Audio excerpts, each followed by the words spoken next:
ചൂരൽമല മുണ്ടക്കൈ ദുരന്തത്തിന് ശേഷം ജില്ലയുടെ അതിജീവനത്തിന് കരുത്തുപകരാൻ കോൺക്ലേവ് സംഘടിപ്പിച്ച Wayanad press club. Speaker N Shamseer, പ്രതിപക്ഷ നേതാവ് വി സതീശൻ, CPI നേതാവ് ആനി രാജ തുടങ്ങിയ പ്രമുഖർ കോൺക്ലേവിന്റെ ഭാഗമായി. ഇന്ത്യൻ ന്യൂസ് പേപ്പർ സൊസൈറ്റി ചെയർമാനായി തെരഞ്ഞെടുക്കപ്പെട്ട MV ശ്രേയാംസ് കുമാറിനെ ചടങ്ങിൽ ആദരിച്ചു. വിദ്യാർത്ഥികളുടെയും പൊതുജനങ്ങളുടെയും പങ്കാളിത്തത്തോടുകൂടിയായിരുന്നു വയനാട് കോൺക്ലേവ്. മുണ്ടക്കൈ ചൂരൽമല ദുരന്താനന്തരം വയനാടിന്റെ മുന്നോട്ടുപോക്കിന് ദിശാബോധം പകരുന്നതായി ചർച്ചകൾ.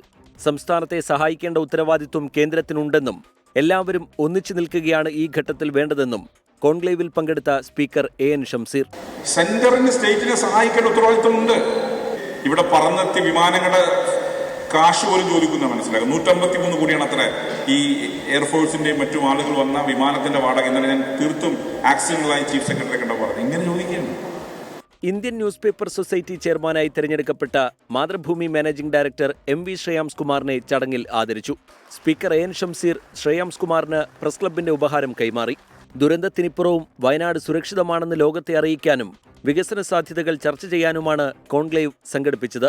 പ്രതിപക്ഷ നേതാവ് വി സതീശൻ, CPI നേതാവ് ആനി രാജ, T സിദ്ദിഖ് MLA, ജില്ലാ പഞ്ചായത്ത് പ്രസിഡന്റ് സംഷാദ് മരക്കാർ തുടങ്ങിയവർ കോൺക്ലേവിൽ സംസാരിച്ചു.